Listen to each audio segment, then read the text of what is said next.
Biasa yang sombong-sombong, gaya-gaya itu perjalanannya pendek saja, tidak jauh. Saudara pernah jalan kaki kan? Pernah tuh? Bisa, tapi jaraknya dekat. Karena jarak dekat, ibu-ibu bisa pakai high heels tinggi begini, tidak apa-apa kan?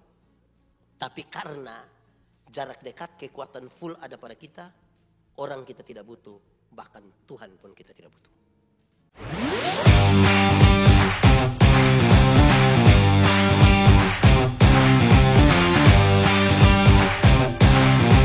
Ya Tuhan Allah, tibalah saatnya untuk kami belajar dari firman-Mu.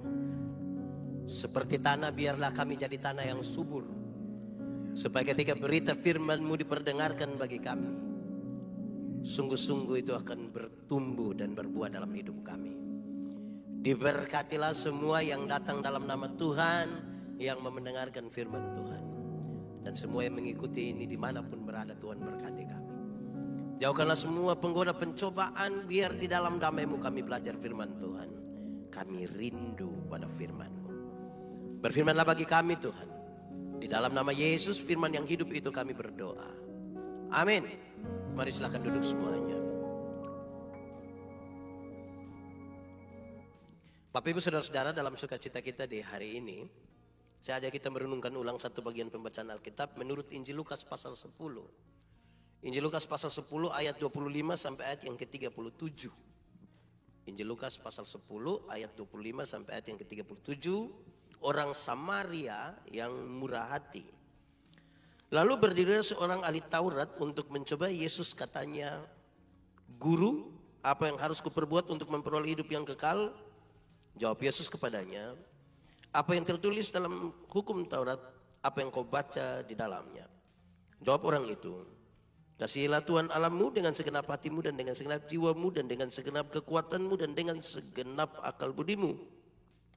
Dan kasihilah sesama manusia seperti dirimu sendiri." Kata Yesus kepadanya, "Jawabmu itu benar, berbuatlah demikian maka engkau akan hidup." Namun untuk membenarkan dirinya, orang itu berkata kepada Yesus, "Lalu siapakah sesamaku manusia?" Jawab Yesus, "Adalah seorang yang turun dari Yerusalem ke Yeriko. Ia jatuh ke tangan penyamun-penyamun yang bukan saja merampoknya habis-habisan, tetapi juga memukulinya, lalu pergi meninggalkannya setengah mati. Kebetulan ada seorang imam turun melalui jalan itu. Ia melihat orang itu, tetapi ia melewatinya dari seberang jalan. Demikian juga seorang Lewi datang ke tempat itu. Ketika ia melihat orang itu, ia melewatinya dari seberang jalan. Lalu seorang Samaria yang sedang dalam perjalanan datang ke tempat itu. Ketika ia melihat orang itu, tergeraklah hatinya oleh belas kasihan. Ia mendekati dia, lalu membalut luka-lukanya sesudah ia menyiraminya dengan minyak dan anggur. Ia menaikkan orang itu ke atas keledai tunggangannya sendiri, lalu membawanya ke penginapan dan merawatnya. Keesokan harinya, ia mengeluarkan 2 dinar dan memberikannya kepada pemilik penginapan itu. Katanya, "Rawatlah dia, dan jika kau belanjakan lebih dari ini, aku akan menggantinya waktu aku kembali." Siapakah di antara ketiga orang ini menurut pendapatmu menjadi sesama manusia bagi orang yang jatuh ke tangan penyamun itu? Jawab orang itu, "Orang yang telah menunjukkan belas kasihan kepadanya." Kata Yesus kepadanya, "Pergilah dan perbuatlah demikian." Demikian firman Tuhan. Berbahagia setiap orang yang mendengar firman, memelihara dan melakukan dalam hidup setiap hari. Shalom. Sekali lagi, shalom. Ada 3 orang, ada imam, ada orang Lewi, ada orang Samaria. Kalau disuruh pilih, saudara mau jadi orang yang mana ini dari 3 orang ini? Imam, Lewi, atau Samaria? Mau jadi yang mana? Samaria. Yakin bisa jadi orang Samaria? Amin. Betul-betul yakin. Kalau saudara ingin jadi orang Samaria, itu berarti tiap hari harus duduk di jalan Yerusalem Yeriko.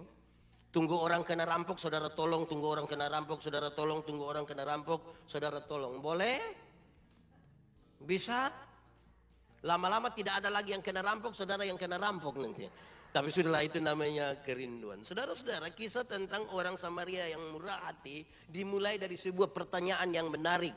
Dari seorang ahli Taurat kepada Yesus, "Guru, apa yang harus saya perbuat untuk beroleh hidup yang kekal?" Supaya sebentar kita melihat Bahwa perumpamaan ini pun sekaligus menjadi jawaban atas pertanyaan apa yang harus saya perbuat untuk beroleh hidup yang kekal. Datanglah seorang ahli Taurat ini berkata, "Guru, apa yang harus saya perbuat untuk beroleh hidup yang kekal?" Tuhan Yesus bilang, "Engkau kan ahli Taurat, engkau kan tahu Alkitab. Apa yang kau baca di sana, apa yang tertulis di dalamnya?" Dia jawab dengan mantap sekali, "Kasihilah Tuhan Allah dan kasihi sesama manusia." Tuhan Yesus bilang jawaban itu benar. Pergi dan perbuatlah demikian, engkau akan hidup.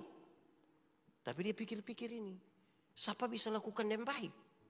Ada 10 hukum, dijabarkan jadi 613 pasal.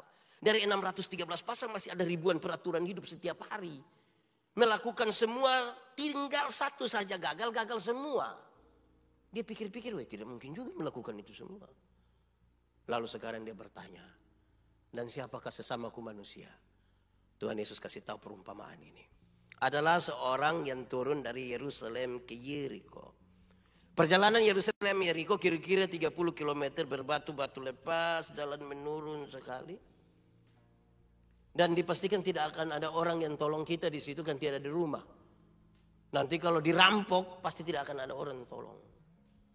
Yang menarik saudara-saudara, ada satu orang ada di situ. Dia kena rampok. Catatan Alkitab tadi menarik. Bukan saja dirampok, dipukul hampir mati. Dalam keadaan hampir mati itu dia ditinggalkan di situ berdarah-darah. Lalu datanglah imam itu. Imam itu tolong atau tidak? Tidak toh? Ini imam tidak baik kan? Masa ada orang susah imam tidak tolong imam macam apa? Makanya tadi tidak ada yang mau jadi imam. Semua mau jadi orang Samaria. Mantap. Iya. Tapi jangan cepat-cepat dulu. Imam di Bait Allah itu terlalu banyak. Ada yang ditabiskan seumur hidup tidak pernah melayani karena antrian terlalu panjang. Tapi sekarang saudara-saudara, ada satu imam, katakanlah dia dapat pelayanan di Bait Allah, terus dalam perjalanan itu dia ketemu orang yang sementara dirampok berdarah-darah hampir mati. Dia akan dijadikan apa ya? Ada pilihan ini, tolong ini orang atau pelayanan di Bait Allah. Kalau darah orang ini kena dia, najis dia tidak bisa melayani lagi. Saya mau tanya, kalau saudara imam itu pilih mana? Pilih tolong dia atau pelayanan di Bait Allah? Pilih? Mantap. Tolong, amin. Kalau pendeta Yandi ya tergantung siapa yang dirampok. Saya tidak harus semua, saya tergantunglah. Kalau dia janda muda, pasti saya tolong, saya yakin saya tolong. Kalau dia sudah oma-oma sutua, pasti saya bilang, oma mungkin ini oma punya beban sudah ini. Tapi saudara menolong ya mantap itu. Bagus itu. Setelah imam itu datang lagi orang Lewi. Orang Lewi itu tolong atau tidak? Tidak tolong kan? Makanya saudara tidak mau jadi orang Lewi itu toh. Saudara hanya ingin jadi orang Surabaya kan, bukan orang Lewi. Mantap. Tapi siapakah orang Lewi? Orang Lewi adalah keluarga para imam. Sama-sama tahu bahwa ada 12 suku Israel. Dan salah satu adalah kaum Lewi. Yang sengaja dipisahkan hanya untuk urus Bait Allah. Karena ritual orang-orang Israel itu banyak sekali di Bait Allah. Ini tempat harus disiapkan dengan baik, dengan nyaman. Harus ada pengurus di situ. Makanya suku ini dipisahkan. Kamu urus saja Bait Allah. Nanti kamu punya makanan diatur oleh orang lain. Kamu tidak usah kerja. Sekarang dia dalam perjalanan itu. Dapat lihat orang yang dirampok itu. Dia tolong atau tidak? Tidak. Makanya saudara juga tidak mau jadi dia. Kalau saudara orang Lewi itu berjumpa dengan satu orang yang dirampok hampir mati, pilih tolong atau siapkan Bait Allah? Pilih tolong. Suara itu harus yakin. Harus tolong atau tolong. Itu harus yakin. Tolong atau tidak? Mantap. Kalau pendeta Yandi ya masih tergantung lah siapa yang, saya belum terlalu yakin saya. Lalu datanglah orang Samaria itu. Orang Samaria itu tolong atau tidak? Tolong. Makanya saudara ingin jadi orang Samaria itu kan baik hati sekali. Mantap. Siapakah orang Samaria? Orang Samaria ini saudara dari orang-orang Yahudi. Mereka berkeluarga sesungguhnya. Tapi sayang mereka bertengkar habis-habisan. Mereka berkelahi, berperang. Soal apa? Politik. Setelah Salomo mati, dorang bertengkar. Siapa yang harus ganti Salomo? Anak kandung atau anak tiri juga boleh. Ini yang buat dorang bertengkar sehabis-habisnya. Waktu Yesus datang, waktu perumpamaan ini disampaikan, itu mereka baru baku musuh kira-kira 700 tahun. Di sini ada yang bertengkar kakak adik, ada yang semua 7 turunan itu ada. Kemungkinan dia memang Samaria sekali dia itu. Dan pertengkaran itu bukan main-main. Kalau ada sesuatu disentuh oleh orang Samaria, kan dianggap najis oleh orang Yahudi. Yang tidak bisa. Tapi ini orang Samaria ini tolong. Dia melakukan 7 hal. Berapa hal? Supaya yang menjadi Samaria ingat baik-baik dia harus lakukan ini 7. Satu. Oke. Orang Samaria ini siram luka-luka itu dengan anggur. Siram luka-luka itu dengan alkohol yang ada pada anggur itu diharapkan dapat membunuh itu virus-virus itu supaya luka itu bagus. Di sini ada yang jalan kemana-mana bawa anggur? Ada kok tidak? Kemungkinan dia keturunan itu. Dia siram luka-luka itu dengan anggur. Kedua, setelah luka-luka itu sudah bersih dengan anggur, dia oles pakai minyak. Pakai apa?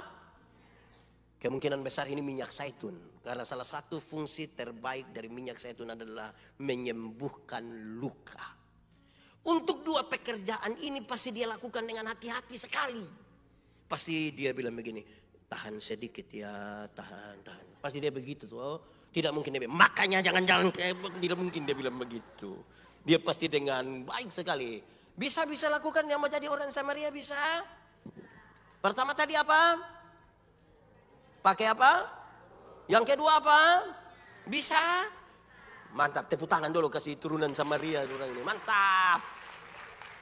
Yang ketiga, dia balut luka-luka orang itu dengan kain. Bisa? Mantap. Sudah 3. 1 tadi apa? Pakai anggur. Kedua apa? Yang ketiga apa? Membalut luka. Yang keempat, dia muat orang itu di keledai tunggangannya. Saya mau tanya kita, dulu sudah ada Innova? Sudah ada belum? Alphard? Pick up? Jadi dulu kemana-mana naik apa? Naik unta atau keledai. Nah, ini yang jadi bahan perenungan saya berkali-kali berulang-ulang. Pendeta Yandi itu kalau di Kupang dia bawa mobil. Untuk ada orang celaka, ada orang kena pukul, untuk tolong saya tolong. Untuk tolong saya tolong. Tapi itu pertolongan itu biasa jadi masalah ketika masyarakat yang tolong itu dia saya mulai lama begini, saya mulai pikiran. Karena kalau saya lihat begini pasti dia bilang begini, Bapak bisa bawa ke rumah sakit pakai Bapak pun mobil boleh. Wah itu. Saya mau tanya saudara, kalau saudara punya mobil, ada orang susah di jalan, berdarah-darah, minta bawa ke rumah sakit pakai mobil, saudara boleh? Kenapa suara mulai hilang sekarang? Bisa? Saya tanya banyak orang di Indonesia ini, saya bilang bisa bawa pakai saudara punya mobil? Dorang bilang bisa. Saya bilang yang paling banyak bilang bisa itu karena dia belum ada otot. Kalau dia sudah ada, apalagi sudah cuci bersih, dia punya kesit sudah disikat, itu istri saja naik lepas sendal. Apalagi orang yang dia tidak kenal. Tapi saudara ya masih konsisten jadi Samaria, masih bisa. Saya lihat saudara mulai ragu-ragu jadi Samaria ini. Mulai hilang sedikit ini Samaria. Ini kita mau menuju ini. Baca sama-sama tema 1, 2, 3. Menghidupi Injil dan menginjili. Sudah 4. 1 tadi apa? 2, 3. Yang keempat, ini hafal saja susah apa lakukan. Keempat apa tadi? Oke. Kelima, dia bawa orang itu ke rumah penginapan. Dia bawa orang itu ke rumah penginapan. Jadi itu orang ada celaka di situ. Dia tolong, dia bawa ke hotel. Bisa? Wih, saya lihat saudara mulai menurun nih. Semangat Samarianya mulai hancur. Kasih semangat dulu Samaria, tepuk tangan dulu. Saudara harus jadi Samaria. Sudah 5, 1, 2, 3, 4, 5. Keenam, dan dia merawat orang itu. Sama-sama 1, 2, 3. Dia merawat orang itu. Bisa? Saudara pernah rawat orang sakit? Pernah? Buat air panas. Ya masak air. Siapkan bubur. Bisa? Ketuk pintu tanya, Om. Yo, masih hidup. Kan kita cek begitu. Bisa? Saudara bisa lakukan itu? Mantap. Sudah 6, hafal. 1, 2, 3, 4, 5, 6, merawat. 7. Sabar dulu saya bisa. Saudara terlalu buru-buru mau jadi orang. Terlalu baik hati saudara ini. Tunggu dulu, saya mau mengabdi saudara ikut. Ketujuh, dia ambil uang 2 dinar. Dia berikan kepada pemilik penginapan itu. Dulu orang kerja 1 hari dibayar 1 dinar. Berarti 2 dinar upah kerja selama. Bolehkah keuntungan saudara 2 hari kasih orang susah? Boleh. Hasil toko, hasil kerja, upah harian 2 hari kasih orang susah, siap. Pak Pendeta tolong catat, Rote pasti aman ini. Rote pasti aman. Tepuk tangan untuk Rote ini semua misi ke Rote ini. Tunggu saja, nanti pasti masuk ini. Terus dia bilang begini, pemilik penginapan, kerjakanlah, pakai dulu itu duit. Kalau nanti yang kau belanjakan lebih, aku akan menggantinya waktu aku kembali. Mari kita sama-sama lihat, itu kronologi dari kisah itu kira-kira begitu. Mari kita lihat artinya. Saudara, siapakah orang Samaria itu? Saudara biar semangat sekali mau jadi orang Samaria, saudara tidak akan jadi. Karena tolong satu saja sudah repot, apalagi mau tolong semua. Tolong satu saya repot. Jangankan kita tolong satu. Mau kasih mama kandung saja uang 100.000 pakai sembunyi dari suami. Itu baru mau kasih orang tua, belum urus orang yang tidak kenal. Saudara, orang Samaria itu bukan saya, bukan saudara. Siapapun mau rindu jadi orang Samaria tidak akan pernah jadi. Kenapa? Orang Samaria itu ialah Tuhan Yesus Kristus. Orang Samaria itu siapa? Tuhan Yesus Kristus. Tuhan Yesus itu jalan dari Yerusalem ke Yeriko. Kalau kita bicara dalam konteks Palestina, kita tahu Yerusalem itu kota kudus. Yerusalem apa? Makanya kita menyanyi, oh Yerusalem, kota mulia, hatiku rindu ke sana. Sekali lagi sama-sama. Oh Yerusalem, kota mulia, hatiku rindu ke sana. Sama-sama. Tak lama lagi Tuhanku datanglah, bawa saya masuk sana. Tak lama lagi Tuhanku datanglah, apa? Bawa saya masuk sana. Saudara, suara terlalu bagus betul. Sedih sekali kita dengar itu. Saudara, dia dari Yerusalem kota kudus ke Yeriko kota terkutuk. Itu sebuah metafora, gambaran untuk menjelaskan Yesus itu turun dari surga yang kekal ke dalam dunia yang penuh rawa payah. Perjalanannya via Dolorosa. Dalam perjalanan Via Dolorosa dari Yerusalem ke Yeriko itu, dia berjumpa dengan orang-orang yang dirampok hampir mati di situ. Siapakah orang-orang itu? Orang yang dirampok itu saya. Orang yang dirampok ini saudara-saudara sudah ini. Kitalah orang-orang yang dirampok hampir mati. Yang Tuhan Yesus temukan kita dalam perjalanan mana? Yerusalem ke pendeta. Apa atau siapa yang merampok kita sebenarnya? Boleh jawab. Siapa merampok kita? Saudara sudah tidak mau lagi bicara. Apa yang merampok kita sebenarnya? Saya tanya banyak orang dan beberapa orang bilang iblis. Saya bilang, jangan cepat-cepat bilang iblis lah. Kadang-kadang iblis juga tidak tahu apa-apa. Ada anekdot dulu, saudara tahu tapi saya bicara ulang saja. Ada anekdot dulu yang begini. Satu saat iblis minta ketemu Tuhan. Tuhan, yo ketemu dulu. Kenapa? Saya mau berhenti dari iblis. Kenapa? Manusia sudah ambil saya punya pekerjaan. Bagaimana kau bilang begitu? Yang korupsi itu manusia. Itu uang korupsi juga mereka tidak bagi di saya ini. Tapi orang bilang itu saya punya pekerjaan. Yang selingkuh itu juga manusia. Waktu orang baku ajak ke sana tidak ajak saya. Tapi orang bilang itu saya punya pekerjaan. Kalau begini terus saya berhenti saja jadi iblis.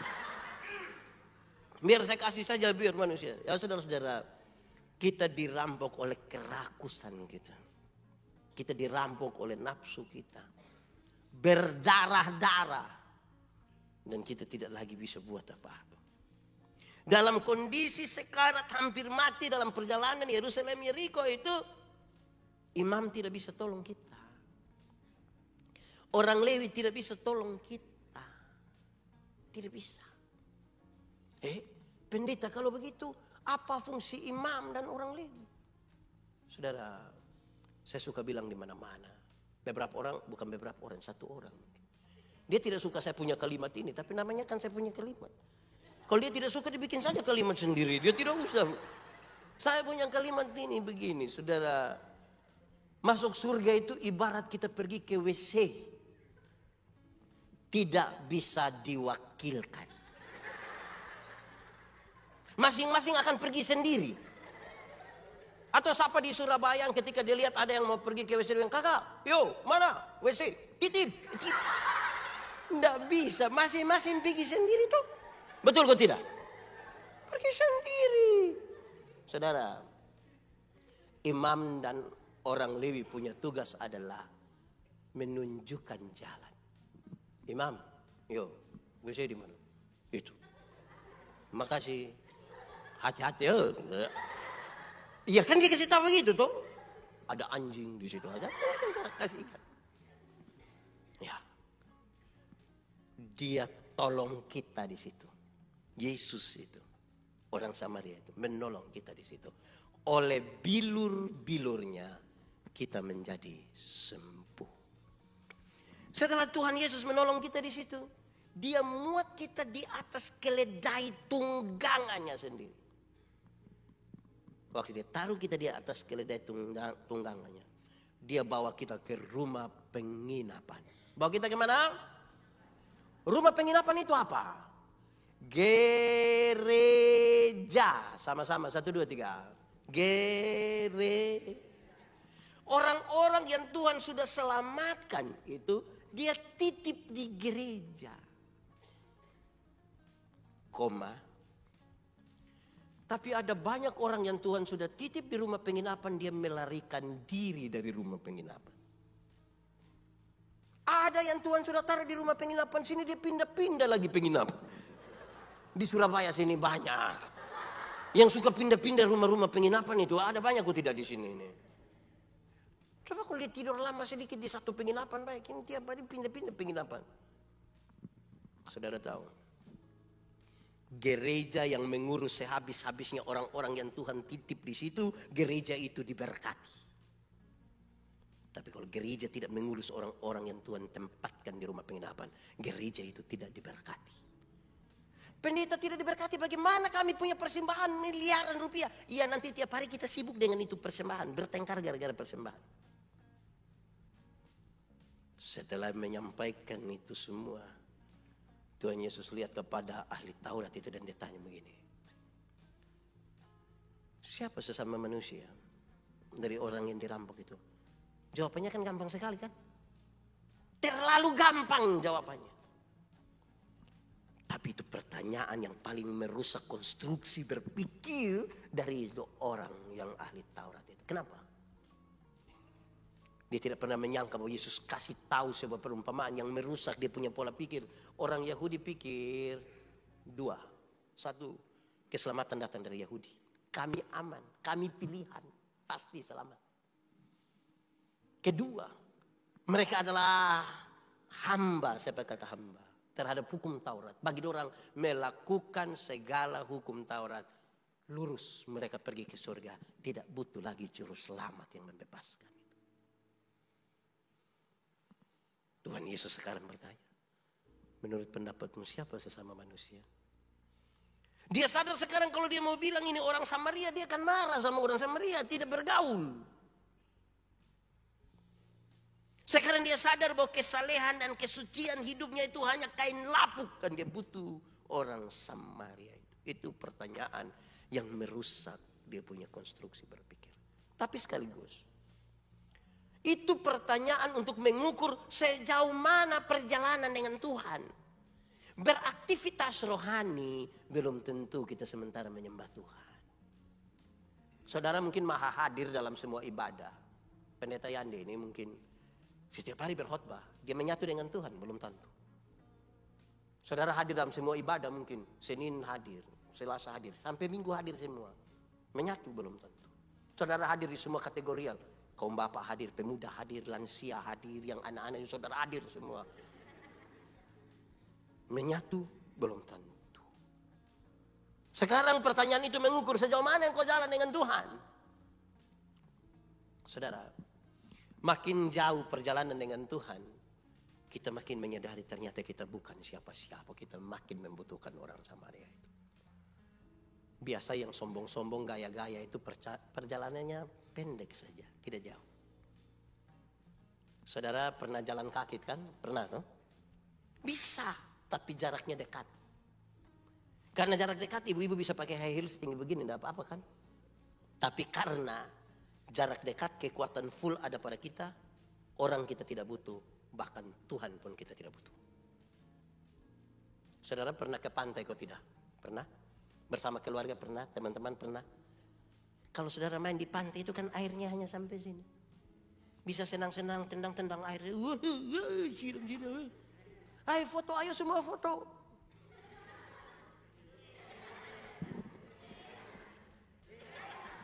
Pantai. Coba masuk barang 1 kilo ke dalam. Perahu sudah mau tenggelam, baru bilang, perahu mau tenggelam, tolong foto, tolong foto. Semakin jauh berjalan kita bukan sapa-sapa. Yang gaya-gaya itu perjalanan pinggir pantai. Belum jauh. Tadi jalan kaki, lebih jauh sedikit. Naik motor pernah, ojol pernah. Kalau dia gas motor lari kencang sekali, saya yakin yang di belakang akan korek dia, adek. Iya, tolong pelan sedikit. Kenapa? Kita punya dada tidak kuat ini. Tidak bisa ibu. Kenapa? Ibu hanya bayar 5.000. Memangnya kalau 5.000 kenapa? Kalau 5.000 tidak bisa pakai rem ibu. 10.000 dulu baru pakai. Tapi poinnya dapat saudara. Makin jauh berjalan kita mulai punya rasa takut kan? Mulai bisa bersandar. Lebih jauh lagi. Naik bus. Pernah naik bus? Tidak. Jalan jauh. Terjauh. Katakanlah dari sini ke Malang, ke Solo. Pernah? Yang jalannya agak begini-begini di mana? Menuju mana?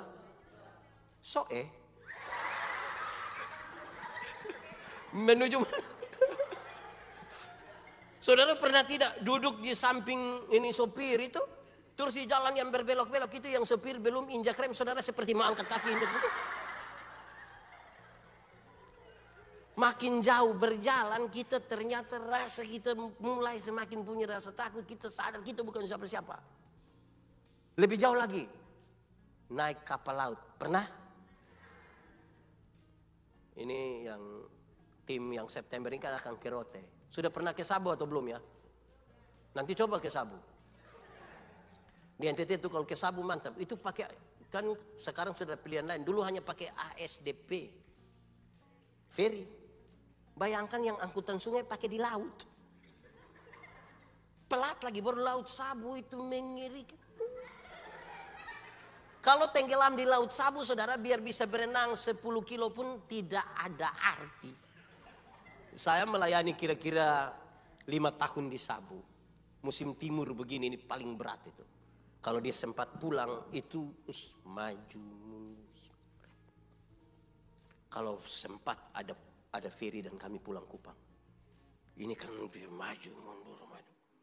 Kalau mereka lihat ada pendeta di atas kapal, orang datang yang pendeta. Ya, kita ibadah. Di darat tidak ibadah. Di laut ibadah. Ibadah. Yang menarik itu saudara, yang menarik itu waktu ibadah di laut itu di bagian persembahan. Itu paling menarik. Di bagian persembahan itu kami tidak pakai itu tanduk-tanduk persembahan yang dari kain itu. Tahu kan itu? Kami tidak pakai itu. Pertama karena memang tidak ada di kapal. Tapi yang kedua kami mesti pakai dus yang besar itu. Besar. Kenapa mesti pakai dus besar? Kalau ibadah di laut itu waktu persembahan yang bawa itu dus datang. Sekali isi di tangan begini. Itu dapat berapa saja. Itu semua langsung masuk. Itu tidak lewat otak. Di laut ini. Beda kalau ibadah di darat. Beda kok tidak? Beda. Termasuk yang sebentar ini.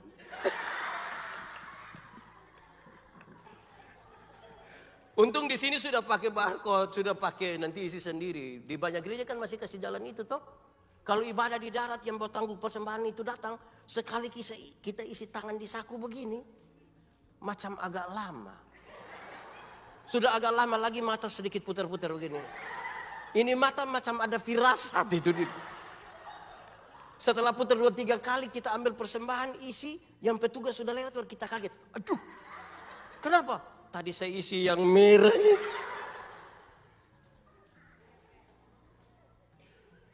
Lebih jauh lagi naik pesawat. Pernah? Yakin orang Surabaya kok naik pesawat. Saudara kalau naik yang Boeing Airbus itu kan terbangnya kira-kira 36.000 kaki. 36.000 kaki berarti kurang lebih 12 kilometer. 12 kilometer di atas langit itu pesawat belum jatuh kita sudah mati. Dia baru mati sudah kita. Dia mati sudah.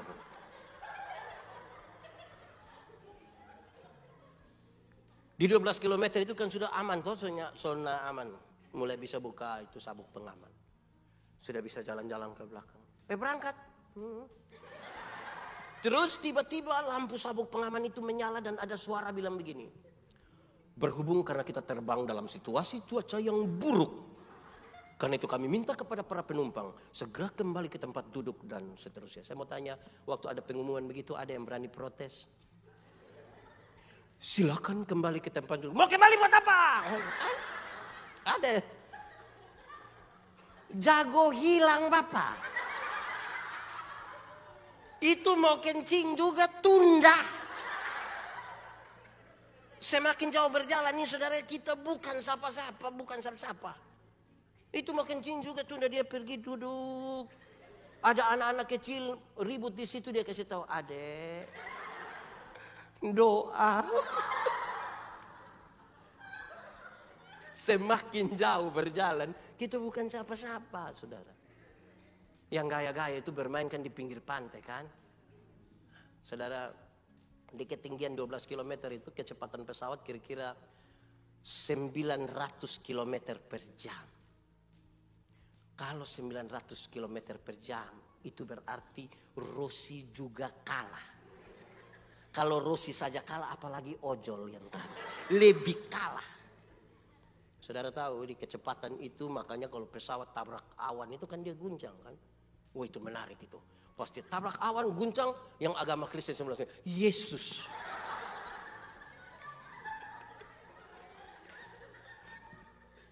Kalau di darat, kaget dia maki.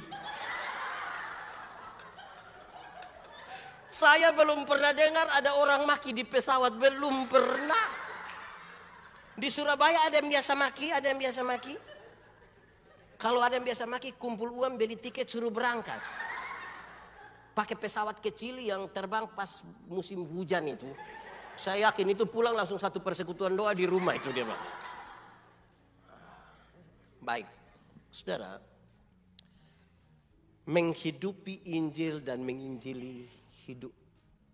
Ada dua kata kunci. Hidup dan Injil. Jadi kalau kita pakai pengertian hidup dan Injil, berarti hidup, kalau dalam Alkitab, hidup itu bukan berarti mati. Tidak ada napas, bukan. Hidup berarti berjalan bersama dengan Tuhan. Berarti hidup itu berjalan bersama dengan Tuhan. Injil itu pembebasan. Berarti berjalan dalam pembebasan dan pembebasan dalam perjalanan. Ini menarik. Kenapa? Kita mulai satu-satu. Menghidupi Injil. Menjalani dalam pembebasan. Tadi orang Samaria itu telah membebaskan kita. Oleh bilur-bilurnya kita sembuh. Amin. Banyak orang sudah merdeka tapi masih terkurung. Banyak sekali hal. Belum bebas. Mau pun contoh. Gampang. Ada orang ini yang pikir Tuhan Yesus itu hanya menghukum kita. Dia iris-iris sayur di dapur, iris-iris sayur di dapur, iris-iris sayur. Tiba-tiba terpotonglah dia punya jari kelingking. Dan tiba-tiba, aduh Tuhan, saya salah apa? Aduh ampun Yesus. Saudara bayangkan kalau setiap dosa Tuhan Yesus kasih tinggal kita iris satu kali kita punya jari. Saya yakin kita sudah kena iris dari ujung kaki sampai ujung kepala. Kita ini menjalani hidup tidak dengan pembebasan. Tersandra dengan hukum. Orang Samaria itu telah menolong kita dan membebaskan. Dia bicara kepada orang Samaria, kepada orang Yahudi ini. Yahudi itu tidak mencuri. Bukan dia menyadari dalam sebuah kebebasan bahwa mencuri itu tidak baik. Tapi kan dia ada pada tekanan. Siapa berani mencuri? Tangan yang dipakai mencuri dipotong. Dia tidak bisa lihat-lihat orang punya istri. Sebab kalau dapat tangkap mata mata hanya 2 baru istri begini banyak. Itu mata kaki juga bisa kena. Jadi kita tidak bebas menjalani hidup ini. Dalam tekanan. Masih banyak orang hidup dalam tekanan. Saudara tahu. Ada banyak orang yang tertekan dengan hukum-hukum adat. Lebih gampang mana? Mengkhianati sumpah di gereja. Saya pakai kata sumpah ya. Mungkin di kota agak lebih longgar. Kami di kampung itu. Orang lebih gampang mengkhianati sumpah di gereja daripada sumpah adat di kampung. Sumpah di gereja yang janji nikah, janji jadi anggota sidi jemaat. Itu gampang sekali dia abaikan. Ketimbang kalau dia berani langgar janji di kampung.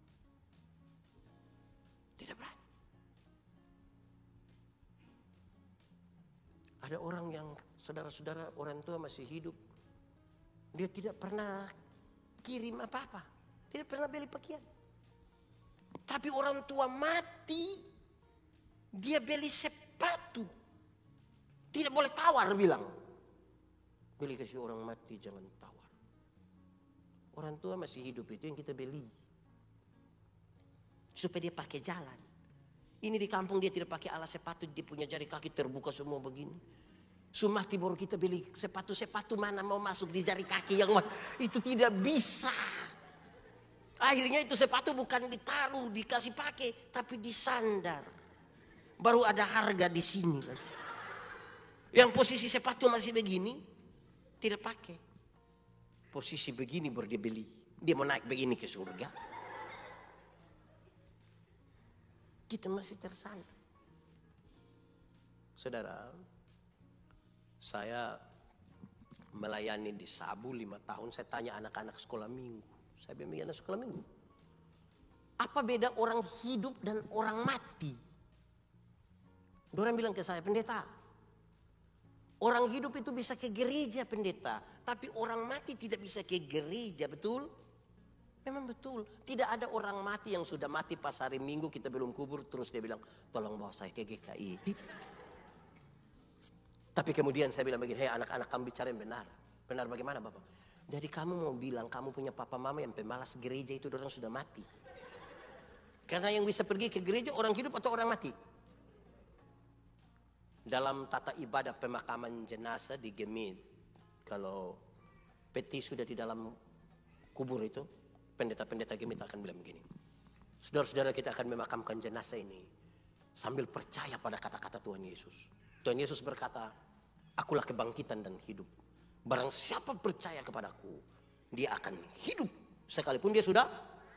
Jadi siapa percaya Tuhan, siapa tinggal di dalam Tuhan, dia hidup sekalipun dia sudah.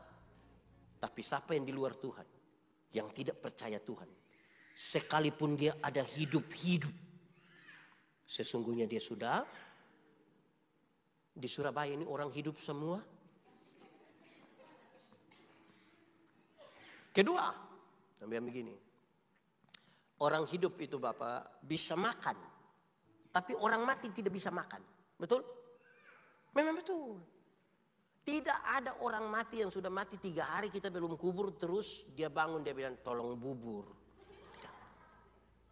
Tapi saudara tahu masih banyak orang punya keyakinan. Saya tidak di kota mungkin sudah hilang ya, tapi di kampung coba saudara pergi pasca Natal, kunci tahun, coba cek di kuburan-kuburan.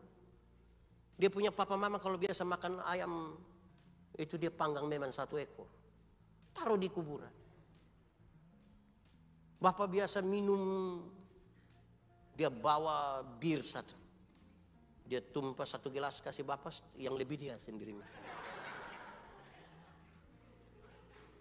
Orang tua punya, orang tua kalau masih hidup, saudara kirim beras.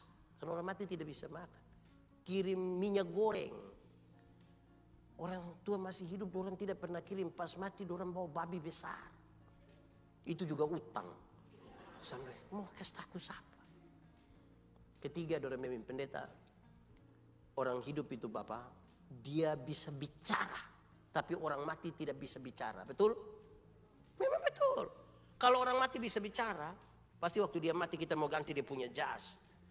Mau ganti ini. Waktu kita buka-buka pakaian pas sampai sini dia, oi! Tapi kan dia tidak bisa bicara. Betul atau tidak?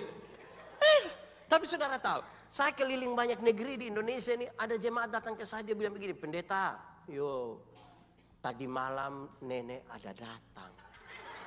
Jadi saya tanya siapa punya nenek? Kita punya nenek pendeta, dia tinggal di mana? Waktu itu tinggal di sini. Sekarang dia sudah mati pendeta. Yang mati bisa bicara atau tidak? Bisa atau tidak? Nah yang tadi malam datang itu siapa punya nenek? Terus kita tanya itu nenek datang bilang apa? Ada kasih tahu apa? Ada datang kasih tahu nomor togel Bapak. Oh, nenek tukang judi begini juga saudara. Nah saudara, hidup itu bebas. Tuhan sudah menyelamatkan kita. Amin. Kita tersandera banyak kali yang tidak bisa. Saya berkhotbah, saya tanya banyak orang. Saudara boleh jawab, boleh jawab. Kita takut setan atau setan takut kita? Kita yang takut setan atau setan takut kita? Atau kita dengan setan bakal takut? Kadang-kadang setan kasih takut kita. Yang benar mana? Kita yang takut setan atau setan takut kita? Setan takut kita, amin? Yakin? Berarti perang lawan setan kita menang atau kalah? Awas dia dengar. Saudara, kerinduan kita, setan takut kita, kenyataan membuktikan kita takut setan. Kenapa begitu, saudara? Nasihat Rasul Paulus kepada jemaat di Efesus yang begini. Doa orang beriman itu seperti panah-panah api yang tembak itu roh-roh jahat di udara. Mereka takut. Kami di kampung itu ada banyak ibu hamil keluar malam, dorang tidak berdoa. Dorang ambil paku 10 cm tusuk di Surabaya ada begitu. Saya heran ini di kepala ini taruh paku, sisir besi, gunting. Sebenarnya itu kepala atau toko bangunan itu. Kita pusing nih. Kita tersandra sekali. Segini betul, menghidupi Injil ini, menghidupi pembebasan ini. Kita belum bebas ini. Kemarin saya kasih tahu di yang ibadah anak-anak muda ini. Zaman begini saja kalau ada yang mau foto, masih ada yang bilang, jangan 3 orang, jangan. Foto 3 orang nanti, yang foto yang mati. Kita masih tersandra dengan hal-hal begitu. Aneh juga. Tapi kita bilang Yesus telah membebaskan kita. Hancur kita punya hidup ini. Ada banyak hal. Kemarin saya bilang, banyak orang mengaku percaya pada Tuhan. Orang bilang, berkat itu Tuhan atur. Amin. Berkat Tuhan yang menjadikan kita kaya. Susah payah tidak menambah apa-apa. Tapi di dia punya toko itu ada kucing yang begini-begini. Kucing panggil apa? Ada kita hidup ini, saudara. Kalau mau bebas, bebas betul. Sekarang saya sudah bebas. Sekarang saudara tidak tahu ini lagu. Lalu kenapa suruh saya solo? Coba 3, 4. Sekarang saya sudah bebas. Sekarang saya apa? Sudah bebas.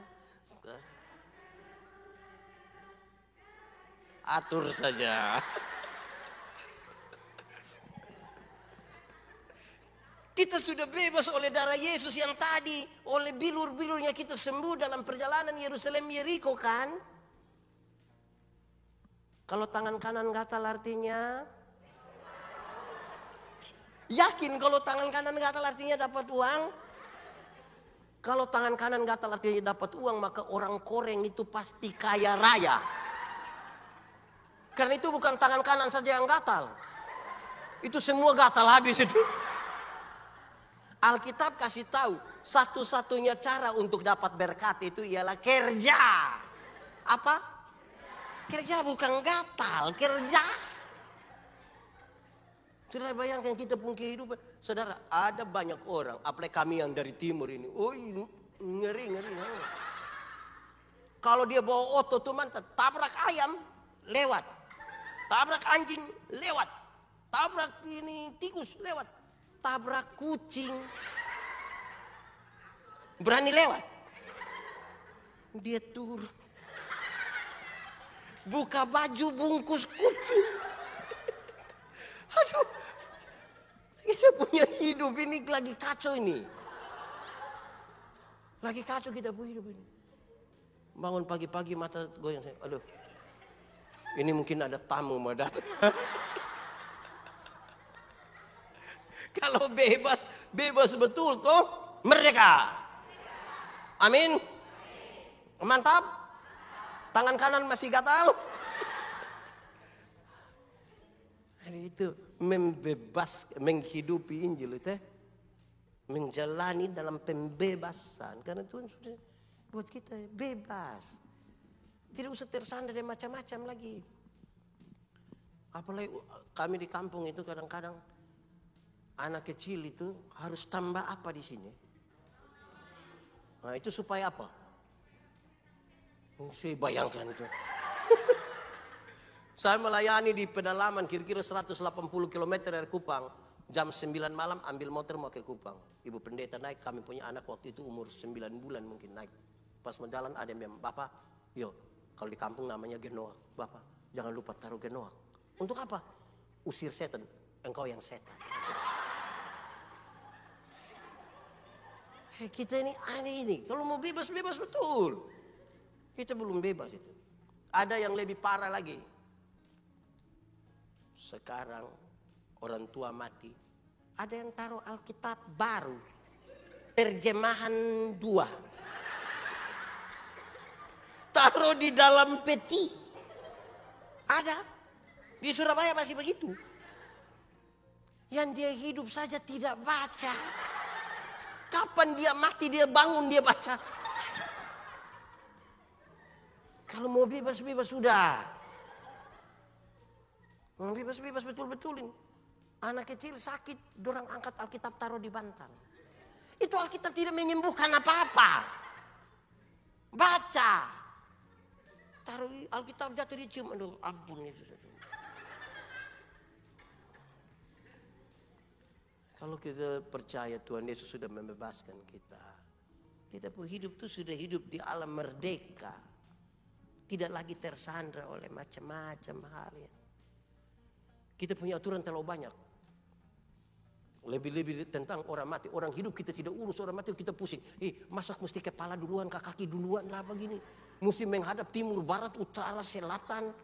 Lama-lama kita kasih berdiri saja dia langsung menghadap.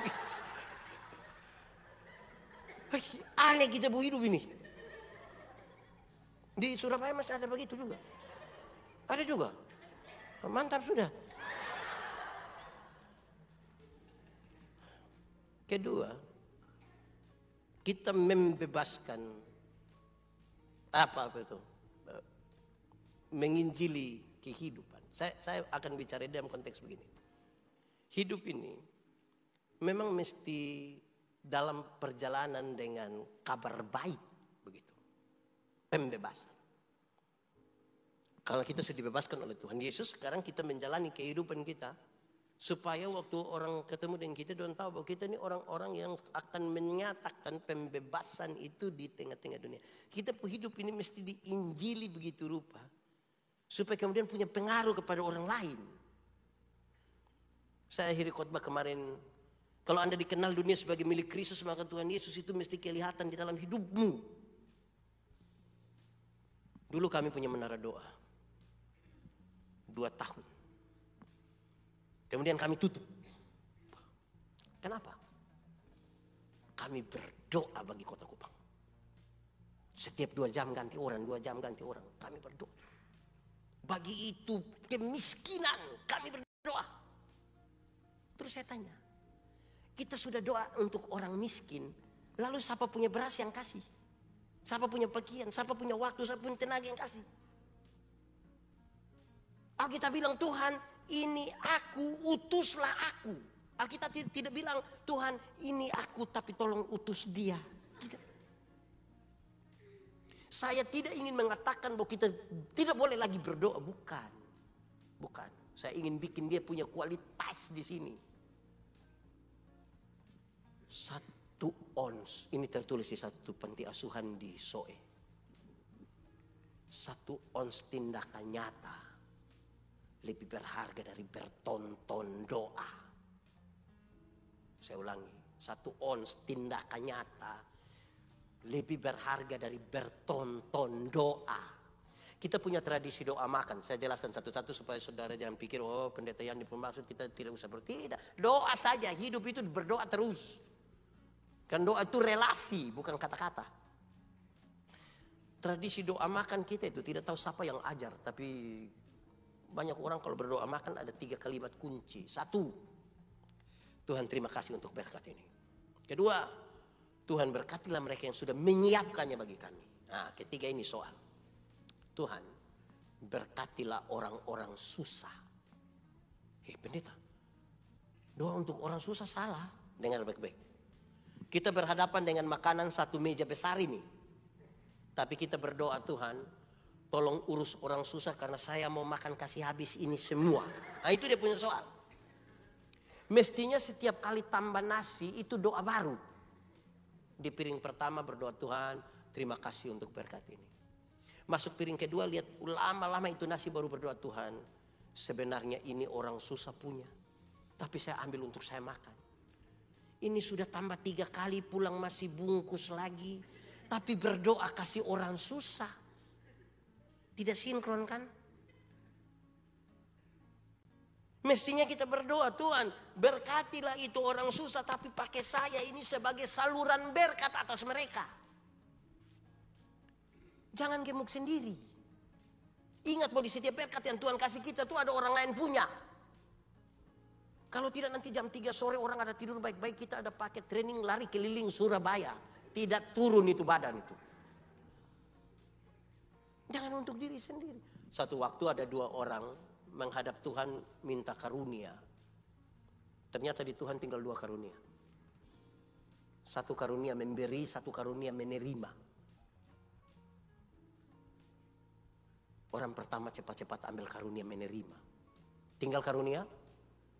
Orang kedua garo-garo kepala, dia ambil karunia memberi. Lewat 20 tahun kemudian, dorang ketemu di satu perapatan jalan, di lampu merah itu. Yang punya karunia memberi, ada duduk di atas mobil mewah, satu tanda sukses ini. Saya tidak khotbah teologi sukses, ini saya punya poin.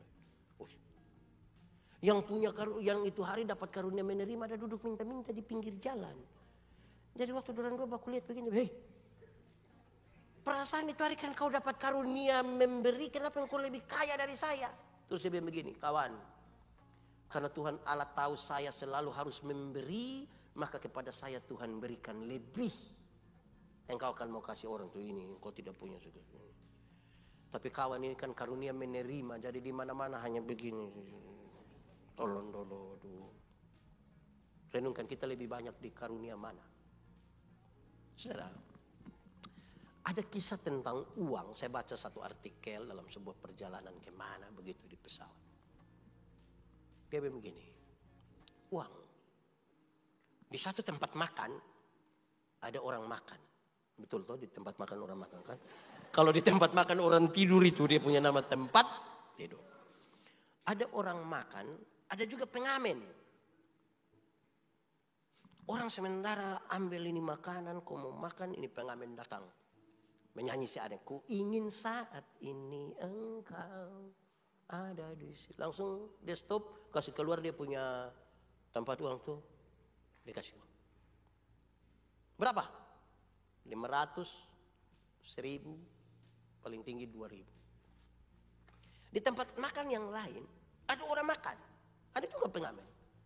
Tapi pengamen yang satu ini dia datang ke tiap meja. Dia bilang, Pak, Ibu boleh saya menyanyi? Boleh. Berkenan mau saya menyanyi lagu apa? Boleh minta. Setelah kasih tahu dia menyanyi. Habis menyanyi dia pastikan. Bagaimana? Baru dia kasih keluar. Dapat uang berapa? 5.000, 10.000, 20.000. Di tempat makan yang lain. Ada juga orang makan, ada pengamen. Tapi yang satu ini dia tidak mau mengganggu siapa-siapa. Dia duduk di pojok situ sendiri. Ada banner di sampingnya, di bawah banner itu ada kepingan CD. Di banner itu tertulis 20% dari penjualan kepingan CD ini akan dipakai untuk membantu pendidikan di kampung mana lah begitu. Habis makan ada yang datang tanya, satu kepingan CD berapa? 50. Oke, minta satu, ada minta dua, ada minta nomor rekening, ini kasih lagi. Sama-sama di tempat makan, sama-sama menyanyi, kenapa pendapatan mereka berbeda? Jawabannya adalah di tempat makan yang pertama, dia hanya memandang uang dengan mata. Pertemanan dia hanya uang, apapun ukurannya hanya uang, segala sesuatu ukurannya hanya uang. Orang seperti itu gampang dibeli oleh uang. Dia dapat uang receh. Pendeta, saya punya teman sekikir begitu tapi kaya. Oh tidak, saya biasa bilang di kampung, banyak orang kumpul uang banyak tidak pernah jalan-jalan ke Surabaya. Satu saat di Surabaya baru telepon, pendeta, yo saya di Surabaya, enak kok pesir-pesir, tidak pendeta. Terus saya di rumah sakit Dr. Sutomo, sudah dapat rujukan dulu baru pergi. Bagi dirinya sendiri sekikir. Di tempat makan yang kedua, kenapa dia dapat uang lebih banyak, 5.000, 10.000, 20.000? Kan dia tidak sekedar memandang uang dengan mata saja, tapi dia memandang uang dengan mata dan otak. Dia mesti tahu semua lagu. Dia mesti memainkan ini musik yang baik. Mengeksplor semua yang ada pada dirinya sebagai talenta. Itu dia kasih keluar untuk dipakai. Bayangkan kalau berani tanya orang bilang, mau menyanyi lagu apa? Kan dia mesti tahu semua lagu. Bayangkan kalau dia tanya saya, mau lagu apa? Terus ikan air di pantai. Dia pusing. Dia pusing. Jadi dia mesti tahu semua lagu toh. Di tempat makan yang ketiga, kenapa dia dapat uang lebih banyak? 50, 100, lebih dari 100. Kan dia tidak sekedar memandang uang dengan mata dan otak saja, tapi dia memandang uang dengan mata, kepala, otak, dan sekaligus juga hati. Hati yang penuh kasih. Tuhan Yesus ingat orang miskin selalu ada padamu. Saya berkhotbah, saudara-saudara. Ada satu waktu ada orang rumah terbakar, istri meninggal. Saya pergi, saya bilang, ini pendeta datang pakai kolar lagi.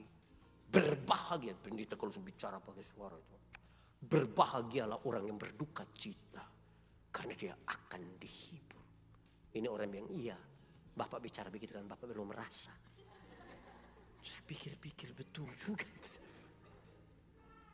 Pada akhirnya kasih itu sebuah tindakan. Hidup yang melekat dengan Tuhan itu tindakan. Saudara, pertengkaran sampai hari ini masih ada di Yohanes 14 ayat 6. Tadi kita menyanyi. Yesus jalan kebenaran dan jalan kehidupan. Oke. Yohanes 14 dimulai dari sebuah pernyataan kecil. Jangan gelisah hatimu. Apa yang membuat kita gelisah? Masalah-masalah menggelisahkan kita. Saudara punya masalah? Tidak usah omong memang. Saya lihat ini muka masalah semua. Masalah itu kesenjangan antara harapan dan kenyataan. Harapan menikah umur 28, kenyataan 34. Hei, jangan gelisah hatimu. Memang dia ada bicara tentang rumah Bapak, tapi kemudian saya mau sampaikan gini. Jangan gelisah karena tidak ada masalah yang tidak bisa terselesaikan di dalam nama Tuhan. Terus Filipus bilang begini, Tuhan, tunjukkanlah Bapa itu kepada kami dan cukup. Tuhan bilang engkau bicara seperti orang tidak percaya saja. Tiap hari engkau sama-sama dengan saya, tapi engkau tunggu lihat baru percaya. Puncak dari Yohanes 14 ada di ayat 12. Barang siapa percaya kepadaku melakukan pekerjaan yang aku lakukan. Bukan sekedar jalan, melakukan. Saudara percaya apa yang Tuhan Yesus, saudara percaya Yesus juru selamat, amin. Sudah melakukan apa yang dia lakukan. Satu waktu Tuhan Yesus urus orang berzina yang kena tangkap. Supaya kalau nanti ada yang berzina, urus pakai cara Yesus. Dan kita percaya Yesus. Ini perempuan berzina kena tangkap. Orang-orang bawa datang kepada Yesus. Hukum setempat bilang dia mesti dilempar sampai mati. Tuhan Yesus bilang, oke, siapa di antara kamu tidak berdosa silakan angkat batu lempar duluan. Ada yang lempar? Yesus tanya, orang di mana? Sudah pulang. Tuhan Yesus ucapkan satu kalimat yang luar biasa. Tuhan Yesus bilang, engkau pergilah dan jangan berbuat dosa lagi. Waktu Yesus bilang pergilah dan jangan berbuat dosa lagi, Tuhan Yesus tidak kompromi dengan dosa. Dosa tetap dosa. Tetapi kepada perempuan pendosa ini, Tuhan Yesus beri kesempatan baru. Masa lalu tidak bisa dirubah. Dia sementara membangun kehidupan. Masa depan sekarang mau dirancang. Sekarang saya mau tanya, bapak-bapak, suami-suami, ini percaya Tuhan Yesus semua ini tuh. Satu saat istri ketahuan selingkuh, bisa urus pakai cara Yesus. Lihat istri terus bilang, mama pergilah dan jangan berbuat dosa lagi. Bisa. Ini memang menginjili kehidupan ini. Bisa. Woi, saya yakin apalagi kami Timur ini tidak bisa begitu. Pergilah dan jangan pulang lagi. Saya mau tanya ibu-ibu dulu. Ibu-ibu, ini percaya Tuhan Yesus semua? Satu saat ketahuan suami selingkuh dan teman kantor bisa urus pakai cara Yesus. Cari suami terus bilang, papa pergilah dan jangan berbuat dosa lagi. Pasti papa bilang, puji Tuhan. Hancur. Ada banyak ibu-ibu tidak begitu. Ketahuan suami selingkuh, dia berdiri di pintu, baru dia bilang, kau kira kau sendiri yang bisa? Kau jangan lihat umur 40 tahun begini Bapak, tapi berapa sudah kecewa. Tidak bisa, tidak bisa. Ya toh? Satu saat, ini saya punya video beredar luas sekali. Apalagi ini. Tidak usah nonton saya punya video, ini dia sudah beredar lah. Satu saat, Tuhan Yesus urus orang bertengkar rampas jabatan. Supaya kalau nanti ada yang bertengkar rampas jabatan, urus pakai cara Yesus. Murid-murid sementara bertengkar siapa terbesar di antara mereka. Yakobus bilang dia, Yohanes bilang dia, Andreas, Tuhan Yesus tidak marah. Jabatan itu kebutuhan. Prosesnya menjadi penting. Tuhan Yesus ambil satu anak kecil, taruh di tengah-tengah mereka. Terus Tuhan Yesus bilang begini, barang siapa mau menjadi terbesar di antara kamu, hendaklah dia menjadi yang selesai. Tidak pakai pendekatan dengan kepala. Tidak pakai. Tidak bawa ayam. Terus saya pakai contoh. Tahun 2009 saya ini kan ketua Panwaslu. Saya begini ketua Panwaslu. Saya juga heran itu. Datang 1-2 caleg dalam bilang ke saya, pendeta, kira-kira saya bisa jadi caleg kok tidak? Saya bisa jadi anggota dewan kok tidak? Saya bilang macam bapak begini tidak bisa. Kenapa pendeta yakin sekali saya tidak bisa? Bapak ini saya minta tolong untuk jadi penatua saja yang urus 20 kakak saja bapak tidak mau. Bapak mau urus kami semua saya yakin tidak jadi. Habis pemilu dia tidak terpilih, dia datang cari saya, dia bilang, pendeta, ternyata pendeta mulut panas betul. Saya bilang ini bukan soal mulut panas, Anda yang tidak terbiasa setia pada perkara-perkara kecil. Tuhan Yesus bilang, kalau engkau setia pada perkara-perkara kecil, kepadamu dianugerahkan. Anugerahkan itu berarti duduk diam-diam dia kasih. Bukan mau pemilu baru datang kasih bilang, pendeta kita dua saudara. Saudara apa muka beda? Gitu. Nggak bisa. Setia dulu pada perkara-perkara kecil tuh. Ini yang menyanyi ini besok-besok dong Indonesian apa begitu. Setia dulu pelayan di gereja tuh menghidupi ini Injil ini. Amin toh. Satu-saat Tuhan urus sebuah kesenjangan sosial. Supaya kita belajar ikut yang Tuhan mau toh. Ini kalimatnya mengerikan. Nanti kalau ada orang menampar pipimu yang kanan, berikan juga pipi kiri. Di sini ada yang bisa? Taruh dia di sini dan pendeta minta maaf ini lagi. Bisa? Apa maksudnya? Menampar pipi kanan itu pasti pakai 2 cara. Pertama pakai tangan kiri. Tradisi Yahudi mengatakan tangan kiri itu hanya boleh dipakai untuk pegang barang yang haram. Atau menampar pipi kanan akan pakai punggung tangan kanan. Itu biasa dipergunakan oleh para tuan menampar budak-budaknya. Sekarang Tuhan Yesus ajar. Ingat, nanti kalau ada orang menampar pipimu yang satu, menganggap engkau rendah atau haram, budak, kasih pipi kiri. Supaya dia mengangkat tangan kanannya. Di situ dia tahu bahwa ternyata di hadapan Tuhan kita sama. Fungsi sosial kita beda. Tapi di hadapan Tuhan kita sama. Supaya orang tidak semena-mena terhadap orang yang lemah. Saya kadang-kadang heran. Ini orang tua doang kalau kita tanya, Bapak, yuk, anak berapa? Anak 4 orang pendeta. Sudah kerja di mana? Puji Tuhan pendeta, anak 4 orang, yang 3 sudah jadi manusia. Yang 1. Anak 4 orang, yang sempat jadi manusia. Yang 1 itu apa kira-kira? Kayu mungkin dia. Saudara-saudara, kita penghargaan kepada kemanusiaan ini rusak. Karena di rumah yang, kalau dia jadi anggota dewan ya manusia, jadi pengusaha besar manusia, jadi polisi manusia, jadi bupati wali kota manusia.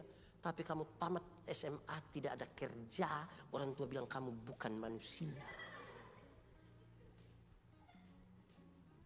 Penghargaan kita pada kemanusiaan kan jadi rusak. Kan kita mau menghidupi ini Injil ini. Aneh toh kita hidup ini. 17 Agustus itu kalau kita dengar orang bawa ini sambutan. Wih.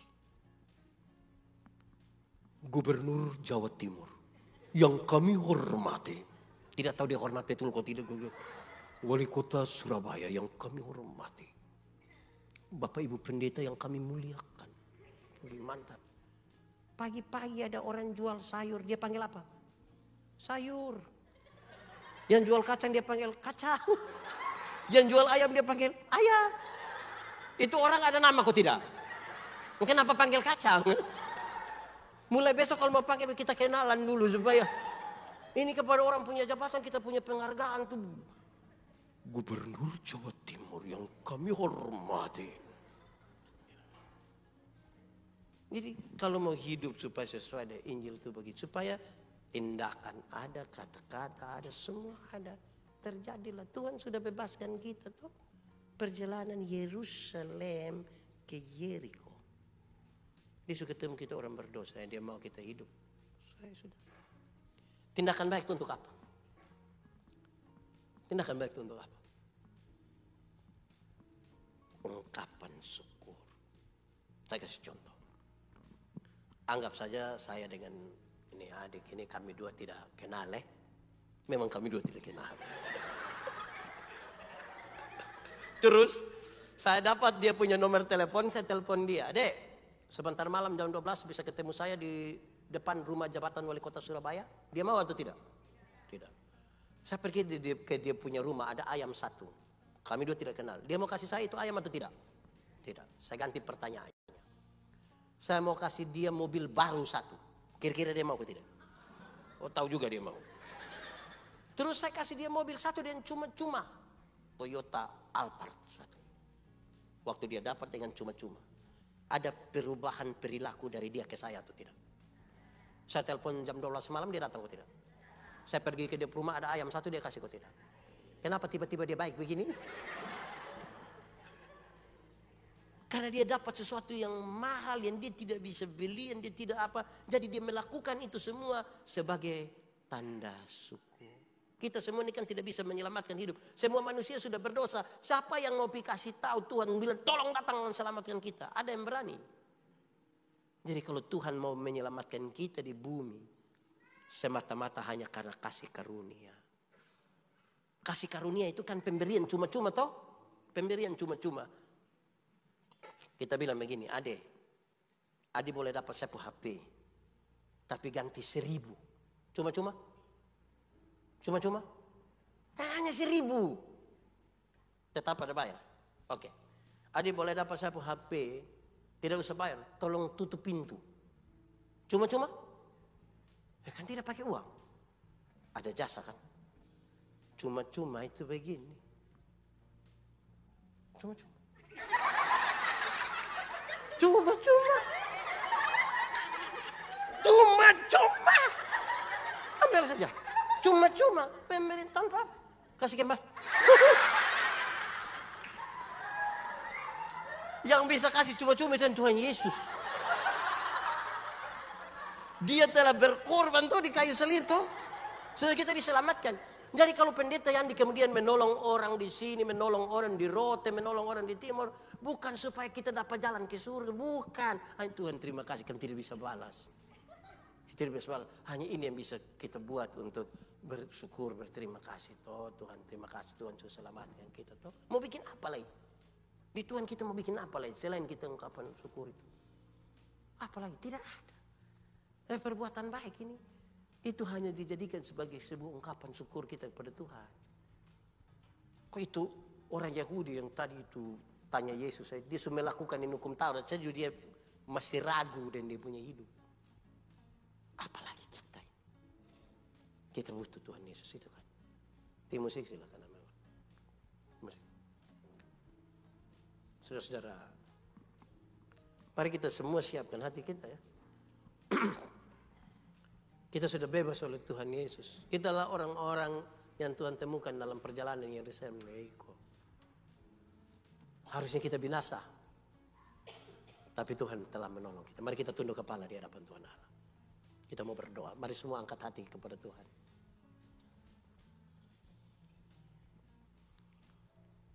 Firman Tuhan berkata, kalau kamu dengar suaranya jangan keraskan hatimu. Minta Roh Kudus lembutkan setiap hati yang keras. Nikmati 1-2 menit bersama-sama dengan Tuhan di malam hari ini. Katakan satu hal dengan jujur kepada Tuhan. Ingat manusia bisa kita tipu, tapi Tuhan tidak bisa kita tipu. Dia lihat sampai ke kedalaman jiwa kita. Dia tahu siapa kita.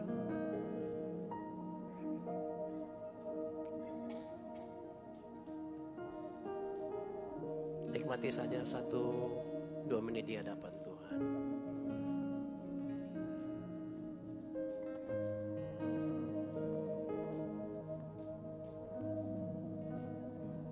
Jangan lewatkan masa ini ya. Tuhan Yesus terlalu baik telah berkorban bagi kita. Lalu apa yang kita buat kepada Tuhan sebagai komitmen iman kita?